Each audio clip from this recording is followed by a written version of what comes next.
Hi friends, welcome to Sarkandron LDC classes. Sarkandron LDC classes में आपका स्वागत है। आज हम लोग इस क्लास में एसीएम असिस्टेंट कमर्शियल मैनेजर के क्वेश्चन पेपर को डिस्कस करेंगे। यह हमारे एग्ज़ाम के पॉइंट ऑफ व्यू से बहुत इंपॉर्टेंट है। जो भी हमारे सर्विंग ग्रुप सी के रेलवे फ्रेंड्स होते हैं उनके लिए बहुत अच्छा अपॉर्चुनिटी होता है ग्रुप सी से ग्रुप बी में जाने का। और ये ग्रुप बी में जो है कमर्शियल डिपार्टमेंट का यह पोस्ट होता है एसीएम असिस्टेंट कमर्शियल मैनेजर। तो आइए इसके क्वेश्चन को देखते हैं। यह एग्ज़ाम 2024 में हुआ है, यह एग्ज़ाम 2024 में हुआ है। ऐसे आपके सूचना के लिए बता दें कि अभी नेक्स्ट एग्ज़ाम जो है एसीएम एंड एईई का 19 अक्टूबर 2024 को होने वाला है। तो उस एग्ज़ाम के डेट को ध्यान में रखते हुए यह क्वेश्चन पेपर आपके एग्ज़ाम के पॉइंट ऑफ व्यू से बहुत इंपॉर्टेंट है। तो आइए देखते हैं। पहला क्वेश्चन पूछा गया है, which section of Railways Act 1989 deals with unauthorised entry into reserved compartment? Your answer will be option 1 section 155। कहता है रेलवे अधिनियम 1989 की कौन सी धारा आरक्षित डिब्बों में अनधिकृत प्रवेश से संबंधित है? तो वह आपका सेक्शन 155 है। यहाँ 1 जो है आपके आंसर होंगे।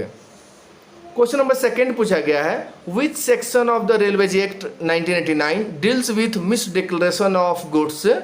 Your answer will be option 2 section 66। कहता रेलवे अधिनियम 1989 की कौन सी धारा माल की गलत घोषणा से संबंधित है? तो आपका आंसर होगा ऑप्शन 2 सेक्शन 66 जो है मिस डिक्लेरेशन से संबंधित है। नेक्स्ट क्वेश्चन पूछा गया है, what is railways monetary liability if prescribed percentage charges on the declared value of luggage are not paid? Your answer will be option 1 100 rupees. कहता है कि यदि सामान के घोषित मूल्य पर निर्धारित प्रतिशत शुल्क का भुगतान नहीं किया जाता है तो रेलवे मौद्रिक दायित्व क्या है? रेलवे का जो है मॉनेटरी लिएबिलिटी क्या है? तो आपका आंसर होगा 100 रुपये। ऑप्शन 1 इसके आंसर हैं।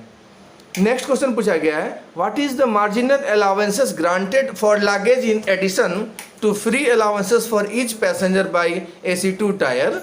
Your answer will be option 2 10 kg। कहता है AC2 टायर द्वारा प्रत्येक यात्री के लिए मुफ्त वजन के अलावे सामान के लिए दिया जाने वाला उपात वजन छूट क्या है? मतलब आपको फ्री अलाउंसेस तो दिया जाता है, उसके साथ मार्जिनल अलाउंसेस का भी सिस्टम है। तो सेकेंड AC टायर का मार्जिनल अलाउंसेस जो होता है वो 10 kg होता है। ऑप्शन 2 आपके आंसर हैं। क्वेश्चन नंबर 5 है, change of boarding station is permitted in? Your answer will B in all train including राजधानी शताब्दी train. Option 2 is your answer. कहता है बोर्डिंग पॉइंट जो है, बोर्डिंग स्टेशन जो है आपको परमिट है। तो भारत में जितनी भी ट्रेनें हैं, चाहे वो राजधानी शताब्दी, इन सबको इंक्लूड करने पे जितनी भी सभी ट्रेनें हैं, सभी ट्रेनों में आप बोर्डिंग पॉइंट को, बोर्डिंग स्टेशन को चेंज करवा सकते हैं। नेक्स्ट क्वेश्चन नंबर 6 है, how many times can break journey can be undertaken with journey ticket of 950 kilometres in non Rajdhani Shatabdi Jan Shatabdi trains? Your answer will be option 1 once. कहता है कि गैर राजधानी शताब्दी और जनशताब्दी ट्रेनों में 950 किलोमीटर की यात्रा में आपको कितना यात्रा विराम मिलेगा, कितना ब्रेक जर्नी मिलेगा? तो आपको पता है कि फर्स्ट जो ब्रेक जर्नी होता है वो 500 किलोमीटर से ऊपर और 1000 किलोमीटर से नीचे मिलता है। यहाँ क्वेश्चन पूछ रहा है कि 950 किलोमीटर में आपको कितना ब्रेक जर्नी मिलेगा? तो आपका आंसर होगा 1 बार। वहीं अगर 1000 किलोमीटर से ऊपर का जर्नी रहेगा तो आपको 2 बार ब्रेक जर्नी मिलेगा, ध्यान में रखिएगा। तो बहुत अच्छा अपॉर्चुनिटी है आपको एसीएम बनने का। बहुत अच्छे अच्छे क्वेश्चन भी पूछे गए हैं। Question number 7, what is true about transfer of confirmed ticket? Your answer will B not permitted only in case of ticket issued on concession. कहता है कि कंफर्म टिकट का ट्रांसफ़र के बारे में क्या सही है। तो कहता है कि कंफर्म टिकट का ट्रांसफ़र होता है केवल रियायत पर जारी किए गए टिकटों के मामले में अनुमति नहीं है। कहने का मतलब है कि कंसेशनल टिकट्स पे, कंसेशनल जो टिकट्स होते हैं उस पर आपको टिकट का ट्रांसफ़र ये पनिशेबल ऑफेंस है, नहीं तो कंफर्म जो टिकट से नॉर्मली जो होते हैं उसमें वो अलाउ होते हैं। तो यहाँ जो क्वेश्चन पूछा जा रहा है बड़ा डीपली रीड करना पड़ेगा आपको, जो है कंसेप्चुअल क्वेश्चन पूछे जा रहे हैं कि what is true about transfer of confirm ticket. Your answer will be option 2, not permitted only in case of tickets issued on concession. Confirm ticket का ट्रांसफर के बारे में क्या सही है, तो केवल रियायत पर जारी किए गए टिकटों के मामले में अनुमति नहीं है। क्वेश्चन नंबर 8 है, what is the maximum charge of tatkal ticket for AC3 tier. Your answer will be option 1, 400 rupees. AC3 tier के लिए जो तत्काल टिकट का जो अधिकतम शुल्क होता है वो 400 रुपये होता है। नेक्स्ट क्वेश्चन है, what is the flat cancellation charges for a confirmed AC3 tier ticket if cancelled 48 hours prior to schedule departure of the train.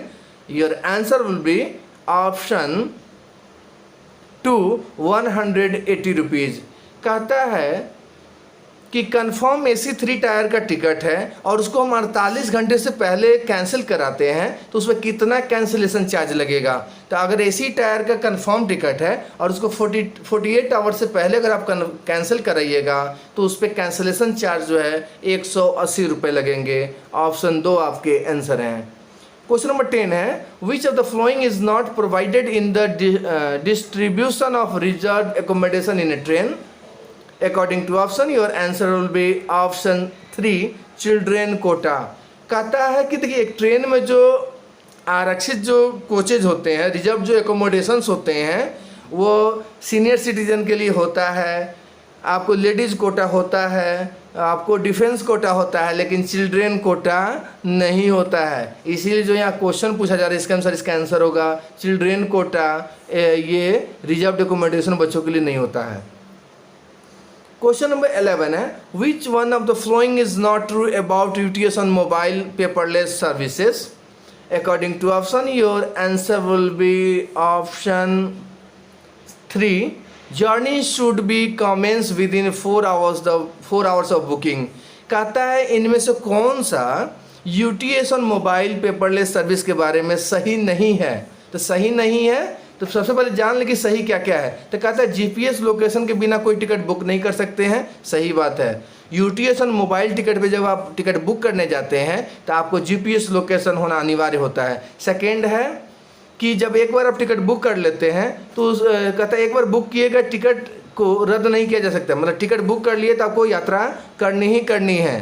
तीसरा है कि TTE को स्मार्टफोन पर टिकट नहीं दिखा पाना वेटिंग विदाउट टिकट माना जाएगा। कहने का मतलब है कि जब आप UTS ऑन मोबाइल टिकट से टिकट बुक करते हैं और टिकट चेकिंग स्टाफ जब आपसे टिकट मांगते हैं तो आपको मोबाइल में उस ऐप को खोल कर टिकट दिखानी है। अगर नहीं दिखाते हैं तो आपको विदाउट टिकट माना जाएगा। तो ये तीनों लाइनें सही हैं। तो गलत क्या है, तो गलत है आपका कि बुकिंग के 4 घंटे के भीतर यात्रा शुरू होनी चाहिए। देखिए जब भी आप UTS ऑन मोबाइल टिकट पे टिकट बुक करते हैं तो विद इन 1 आवर 1 घंटे के अंदर में आपको यात्रा करनी होती है।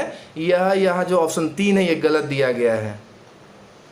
क्वेश्चन नंबर 12 है, dash bonus is given to the facilitator on every recharge of ATBM smart card. Answer will be option 2, 3%। देखिए कहता है कि ATBM स्मार्ट कार्ड के प्रत्येक रिचार्ज पे फैसिलिटेटर जो होते हैं उनको 3% का बोनस दिया जाता है, ध्यान में रखिएगा। तो ऑप्शन 2 आपके आंसर है। क्वेश्चन नंबर 13 है, for which of the following is trip ID in TT lobby system needed. EFT transaction summary, duty hours, sign on sign off, leave applications. देखिए आपके जो आंसर होंगे your answer will be option A EFT transaction summary. देखिए क्या होता है कि TT जो होते हैं, जो टिकट चेकिंग स्टाफ्स होते हैं, TT होते हैं, उनको लॉबी सिस्टम में जो है ट्रिप ID दिया जाता है। वह ट्रिप ID जो है EFT ट्रांजेक्शन से संबंधित जितने भी इंफॉर्मेशंस होते हैं उसके लिए यह ट्रिप ID रहता है। तो यहाँ जो आपका आंसर होगा, क्वेश्चन पूछ रहा है For which of the following is trip ID in TT lobby system needed? Answer will be option 1 EFT transaction summary. Trip ID जो होता है टीटी को लॉबी सिस्टम में ज़रूरत पड़ता है EFT ट्रांजैक्शन समरी से रिलेटेड वर्क के लिए। क्वेश्चन नंबर 14 है who approve identification of products in one station one product? Your answer will be option 2 divisional railway manager. कहता है वन स्टेशन वन प्रोडक्ट जो स्कीम है इसका अनुमोदन कौन करते हैं, उसको अप्रूव कौन करता है? तो यह DRM डिविजनल रेलवे मैनेजर के थ्रू होता है। ऑप्शन 2 आपके आंसर है। क्वेश्चन नंबर 15 है what is the full form of PMBI? According to your answer according to your option answer will be paramedical and pharmaceutical and medical device bureau of India. Option 1 is your answer. Question पूछ रहा है कि PMBI का expand form क्या होता है, PMBI का full form क्या होता है? तो उसका जो फुल फॉर्म होता है वो होता है pharmaceutical and medical device bureau of India. Option 1 is your answer.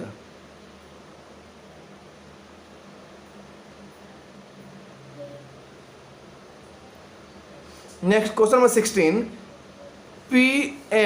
PMBJKEJ answer will be option 1 desirable passenger amenity.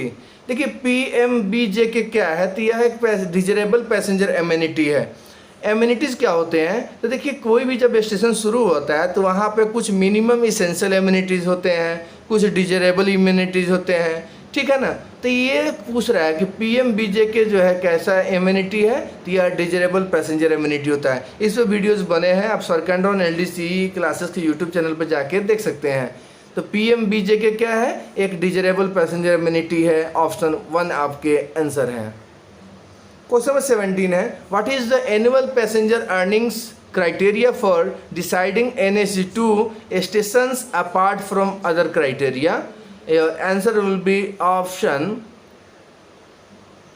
1 between 500 crore and ₹100 crore. कहता है NSE2 कैटेगरी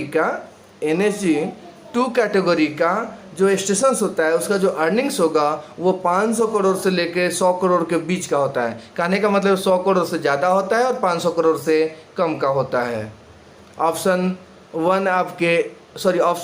2 आपके आंसर हैं। क्वेश्चन नंबर 18 है which of the following is not considered as minimum essential amenities? According to option your answer will be option 3 retiree room. कहता है इनमें से कौन सा मिनिमम इसेंशियल एमिनिटीज नहीं है? तो देखिए वेटिंग हॉल आपको मिनिमम इसेंशियल एमिनिटीज़ है, बेंच मिनिमम इसेंशियल एमिनिटीज़ है, आपको ड्रिंकिंग वाटर भी मिनिमम इसेंशियल एमिनिटीज़ है, आपका retiree room minimum essential amenities में नहीं आता है। तो इस पर भी बहुत सारे वीडियोज़ बने हैं, आप देख सकते हैं। क्वेश्चन नंबर 19 है under which plan head is procurement of computer and related peripheral proposed? Answer will be option 1 17। कहता है under which plan head is procurement of computer and related peripherals proposed? Answer will be option 17। किस योजना शीर्ष के तहत computer और संबंधित बाह्य उपकरणों की खरीद प्रस्तावित है? तो वह 17 के अंतर्गत है। 1 आपके आंसर है। ऑप्शन 1 आपके आंसर है। क्वेश्चन नंबर 20 है on branch line A halt station can be closed if average number of outward passenger is less than? your answer will be option 3 25।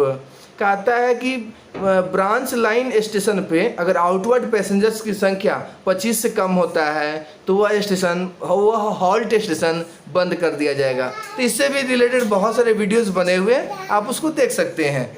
तो आज की क्लास में हम लोग इतना ही रखते हैं। Thanks for watching the channel Sarkandron LDCE classes.